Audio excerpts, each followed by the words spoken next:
Well.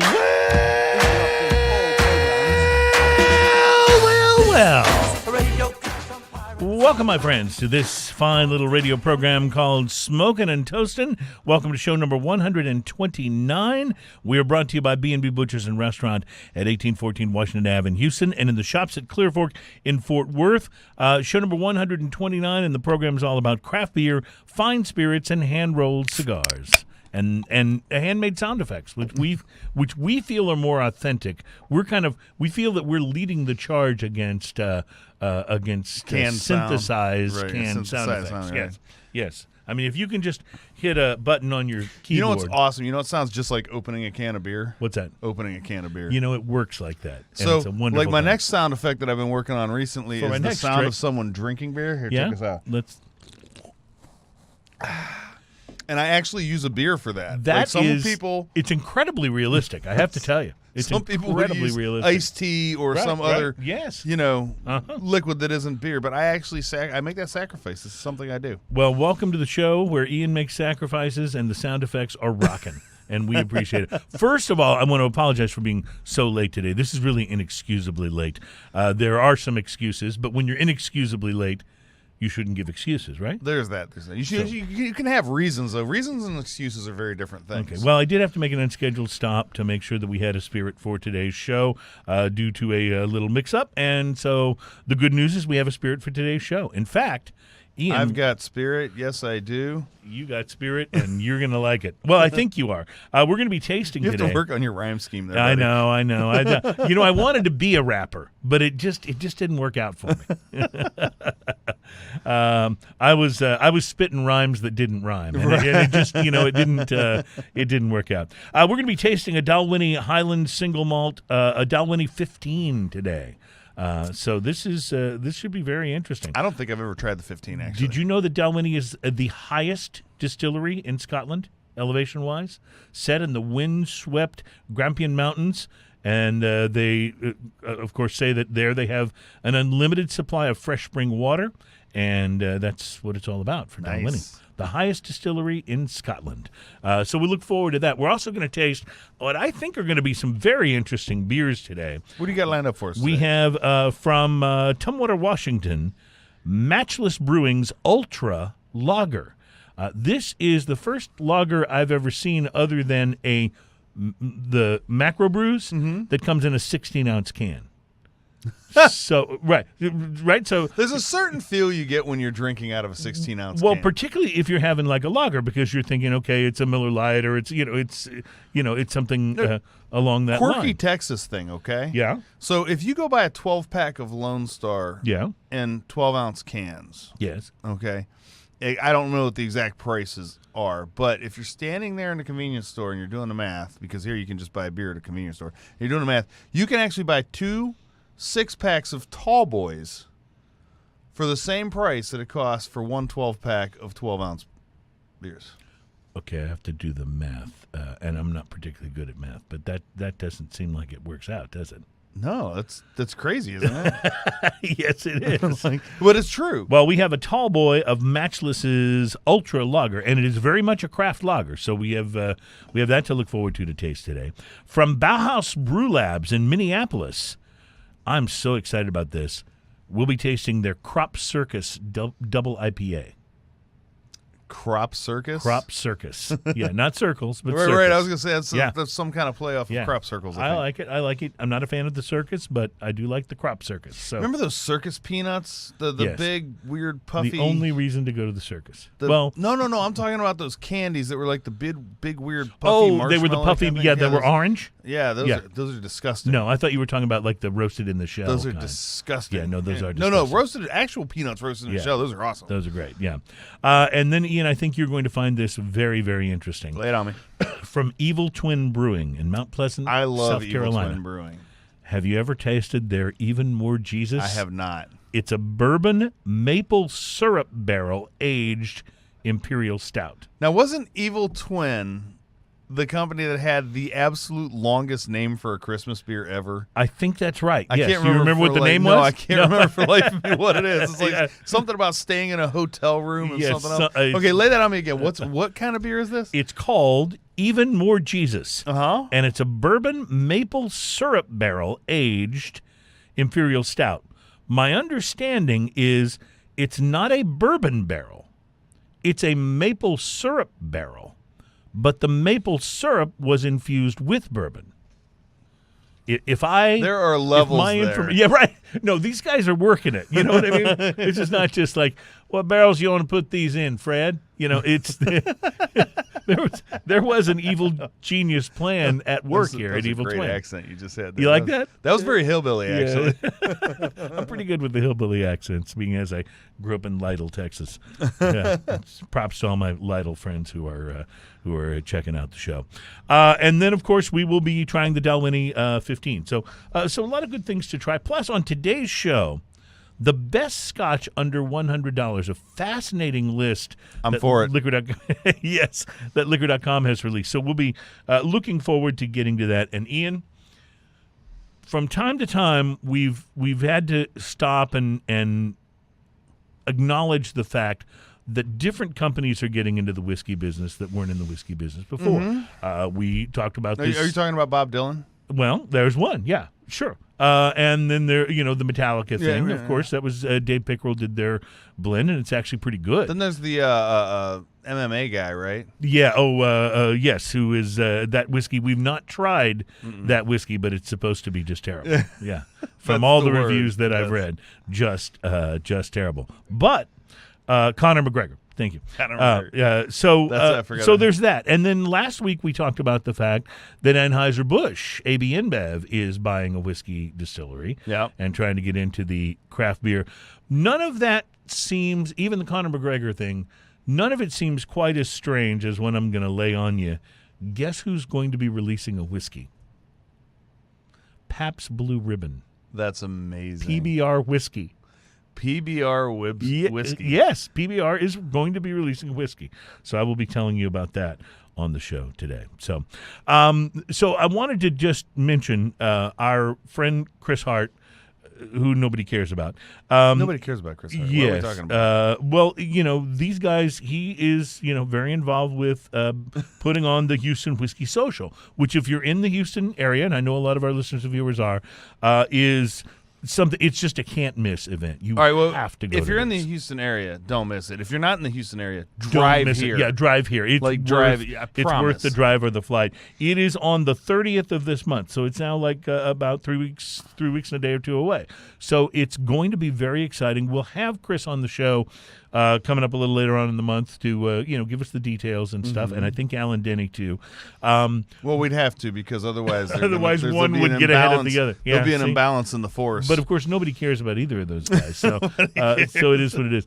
But no, I got an interesting. The Nobody Cares campaign has taken on a life of its own. That was from a review you read, which I think probably irritates the reviewer even more than our original thing that he was complaining about, that we talked about those guys and that nobody cared. And so I think this would be a good time and a good show on number 129 for me to stop and pledge that from now on, what I'm going to try to do on the show, this is just me personally, you can take this mantle up if you want, you don't have to. But what I'm going to try to do on the show is to make reviewers happy. That's going to be my goal for everything we do. I'm going to try to make reviewers happy.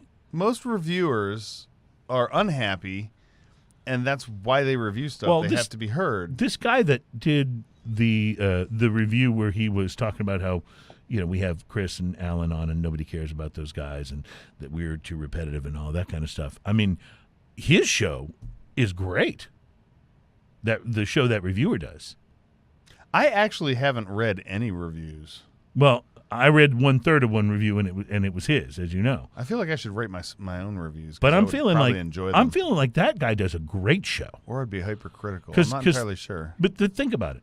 Somebody who has those kind of critiques, his show would just be perfect. It would be fantastic.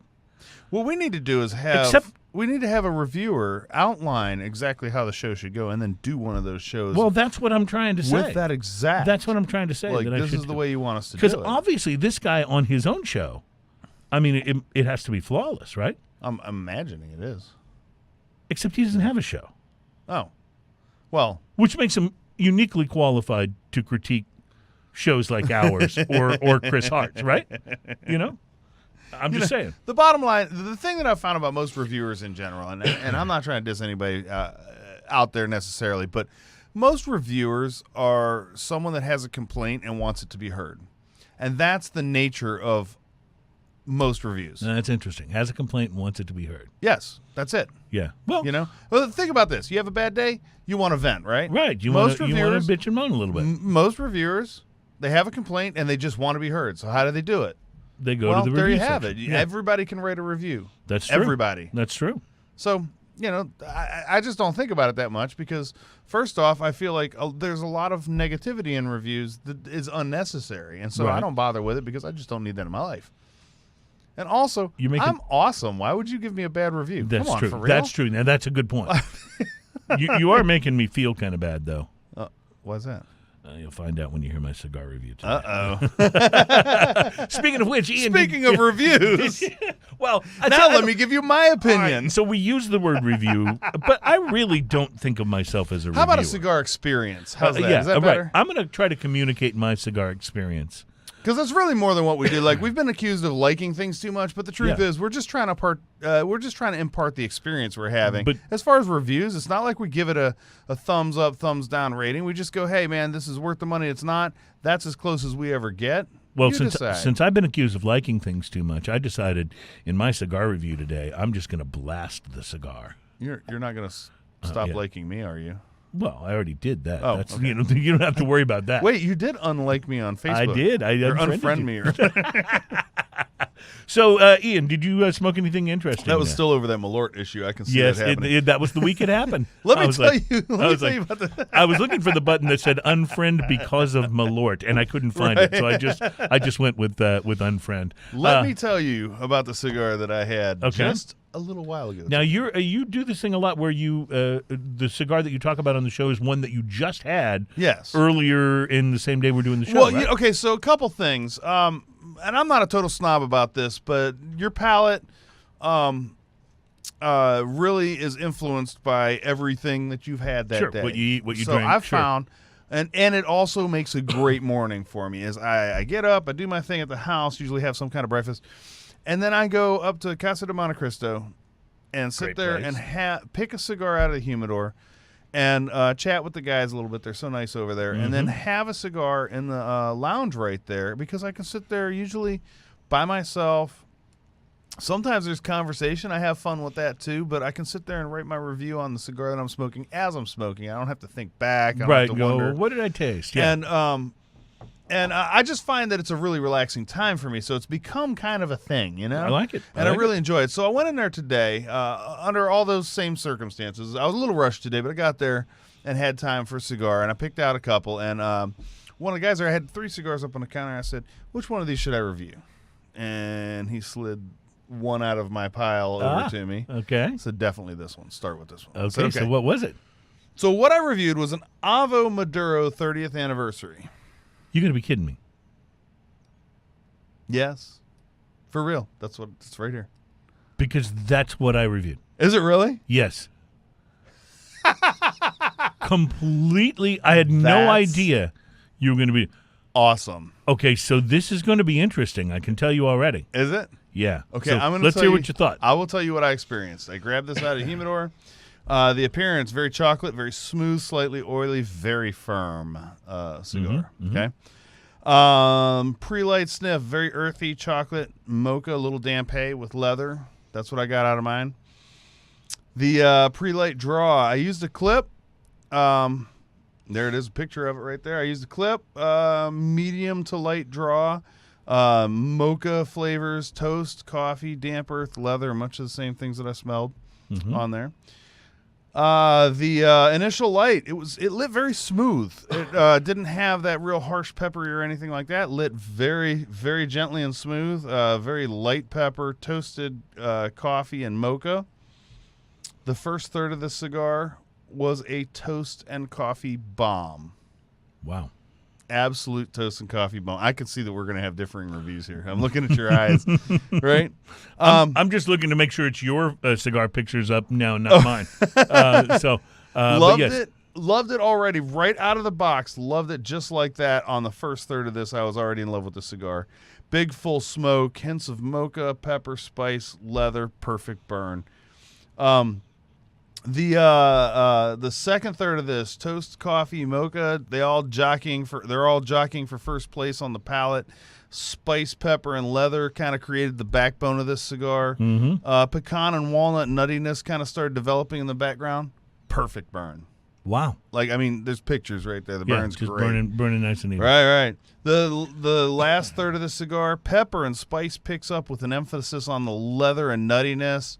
And then it starts competing with kind of a cedar and oak flavor that I got towards the end of the cigar. I didn't want to give up the cigar. Like, this was burning my fingers just about at this point. Perfect burn. Price versus quality, I gave it a solid 8. An 8. A solid 8. I paid $11. I was going to say, is this about an $11 cigar? And 50 cents. And I even wrote a note to myself. I've smoked $18 cigars that don't stand up to this kind of complexity and richness. I enjoyed that cigar tremendously. I enjoyed it so much. And this is going to make you laugh. That I went back, bought a second one to bring to you. All right, so I'm going to show this cigar to the camera.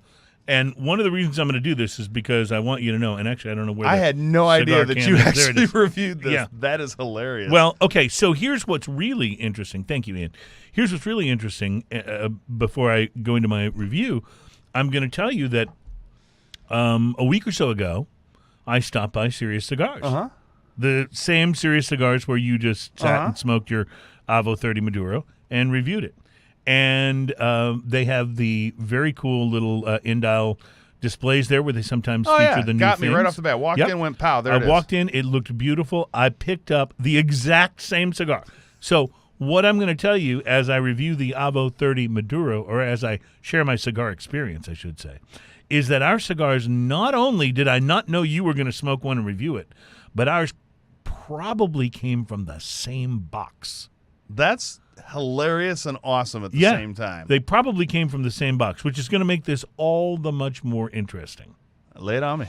You know, AVO is this is a first, I think. I don't know that we've ever done this before. And I promise we've you intentionally smoked the same cigar. Right, we've done that. But I think this is the first time it's been a total surprise. We've accidentally smoked the same cigars.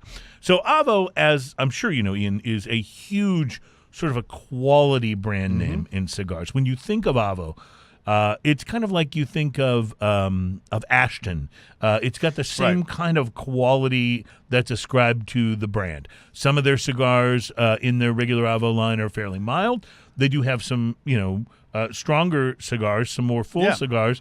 And I've reviewed a couple of them and like them very, very much. Well, quick thing about AVO. Yeah. We're drinking, as show beers, we're drinking the Eureka Heights beers right now. My friend that is part founder of that company actually turned me on to the AVO number 2 years ago. The AVO number 2, which is a classic, milder cigar that's just absolutely wonderful. Sorry, go ahead. All right, show that to the camera again for me since we've got it here. This is the AVO Maduro. You can see it's in the cellophane. When I took mine out of the cellophane, it didn't look quite as pretty as this. It looked really pretty in the cellophane, but when I took it out, and I think you may see this on some of the photos here, there was a big gash in one side. Say what? It was a bit rustic, which generally, I didn't know at first when I would see that in a cigar review what that meant, but I think generally it means it's kind of bumpy and you can see the veins a little more pronounced. And to be honest, I've smoked some amazingly delicious cigars that had that look to them. But I've also smoked some very cheap cigars that had that look to them. So the rustic plus the gash, I was a little bit worried, to be honest, because it's an $11 cigar. And I want to get a good experience out of a cigar you pay $11 for. Now, hold on a second. Now, you're going to wrap that one? Go ahead. Mine was actually smoother than this. Okay, so this one is a little bit rustic. That would be semi-rustic. That's little funny bit rustic, because but mine was much more rustic than that, and had the big gash. And I know we're making Adam going back and forth between images here, but the first image, Adam, that I gave you is of just kind of the foot of this cigar, and it's got that big gash in it. You can see it. So I didn't know that when I bought it. Knowing mine was actually very smooth. If you look at the pictures of mine, it was very smooth. Okay, maybe we can cut back to those in a minute. Interesting. Sending Adam scrambling from image to image. Can you show that first picture of mine again, Adam? Because that's really insanely different. Yeah, it's big time. Yeah. So the pre-light on my cigar was not too pronounced. I didn't pull everything out of it that you pulled, but I did pull out a little bit of a vegetal kind of aroma that it's not terrible in and of itself, but I normally associate it with cheaper cigars. Like the kind you buy like the whole bundle from online, and they wind up being like $1.15 per cigar, by the time you pay for you buy a bundle of 20 cigars for like $23.99, right. that type of thing. But again, I've had some cigars that have given me that on the nose before I lit them, and they've been fine. So I was a little nervous, but not. So that's your cigar. I dismissing just the looked cigar. at. I just looked at the two pictures. Yours looks very different than mine. Sorry. So I used a V-cut and lit this baby up. It burned a little crooked for the first half inch or so, but in fairness, it corrected itself just fine and burned reasonably straight for the rest of the stick. I don't think it burned as well as yours did, but reasonably straight. The burn was fine, actually, but the draw was a complete other story. I wouldn't go quite so far as to describe it as plugged, but it was damn close. Oh, it was a real hard draw. Huh? Real hard draw, yeah. It was difficult enough that it totally took away from the experience of relaxing and enjoying the cigar. And I will tell you that when I was done with this cigar, I lit up a San Latano by A.J. Fernandez just to go, okay, this is not how cigars are, right? No, and it had the perfect draw and was terrific. So I was like, okay, this is not just me, having trouble with this. I did try massaging the cigar gently to loosen it up, and when I did, you could hear the sound of the binder leaf cracking. Not a good sign. I probably would only have been mildly disappointed by all of this, but the fact is, the cigar just wasn't very good. Maybe it was because I couldn't get enough smoke through it, but it had no flavor profile to speak of, virtually no complexity, just a sort of a mild tobacco flavor, no Maduro richness. I mean, you look at how rich that cigar looks. This had none of that in flavor. No signs of spice, no pepper, no nuttiness, just bland. And not a lot of smoke because of how difficult it was to draw through the cigar. So I would, if I puffed out a little bit, you'd see smoke come out of the cigar. Smoke rings with but mine. I would draw through the cigar like a huge breath, and then I would exhale, and there'd just be this tiny, tiny little bit of smoke. I honestly started to wonder if somebody had slipped the AVO and the 30 bands on some bargain bin cigar of some sort. Holy cow. If I hadn't taken it out of the box of AVOs myself, I would have thought maybe that could have happened. What's super funny about this is I must have grabbed the perfect cigar out of the box, because I'm looking at this one right here that I bought to bring to you because my experience was so good. Yeah? And it looks haggard. Like the end of this does not look like the cigar That looks like a masterpiece compared to the one I smoked. This looks haggard and second compared to the one that I smoked. I was going to rate this cigar a 4 in price to quality, but as I was smoking it, I didn't remember what I'd paid for it. I went back and looked at the receipt and discovered I'd paid $11. Price to quality, 2.5. Holy crap. The only cigar I've ever rated worse than that was the Gurkha that fell completely apart on me halfway through like an exploding cigar from the old Popeye cartoons. This is an amazing moment. Like, we accidentally smoked the You exact gave same it an cigar. 8. I gave it an 8. It was amazing.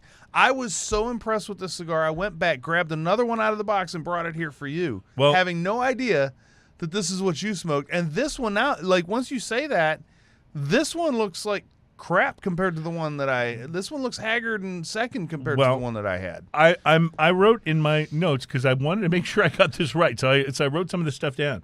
And I wrote that I want to try another one to see if it's an isolated incident.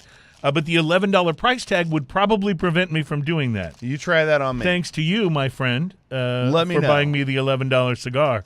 And I'll totally refriend you on Facebook now. I am absolutely, totally amazed that we are so polar opposite on that due to the construction. So I wonder what's going on with their quality control. The way I was going to end my review was to say I wanted to try another one to see if it was an isolated incident. The $11 price tag would probably prevent me from doing that, and it should probably prevent you from doing so either. That's how I was going to end my little segment. But I thank you for this because, man, I love AVO cigars. And listen, sometimes you do get a bad cigar. Mm-hmm. I mean, it happens. You know, not every cigar is going to be perfect, despite the best quality control that the rollers and everybody use. I mean, I was amazed, actually, when we were at the JRE and Aladino factory in Honduras, looking at the different quality control they have, and you become amazed that a bad cigar could ever get through. But, you know, but it can happen. And so I understand that, and it's one of the things. Smoking cigars is not a perfect hobby. You know what I mean? No, there's variations. There's variations. So I like the idea of giving it another try, but it does suck when you get one that's really bad and it was a more expensive cigar. Yeah, my question is, how lucky was I or how unlucky were you? Well, for real. Now, I want to point out that one of my online friends here, Delmar, says, so you guys reviewed the same cigar and still have trouble believing that the show is repetitive. Perfect cue to take a break, and we'll be right back for segment number 2, in which, my friends, we'll be tasting an ultra lager from a 16-ounce can. I'm so excited to even just pull this out and put it on the camera. Do you have a brown paper bag to put it in? It would be so perfect if I did. Awesome. All right, so we'll come back and do that. Plus, don't forget the best scotch under $100 is our topic today. We'll be sharing that with you. And honestly, I cannot wait to smoke this. I'm now really so hilarious. curious. You know what's going to happen? I'm going to smoke it and I'm going to go, It's a 5. yeah, it's okay. It's a 5. We'll be right back at Smoking and Toasting.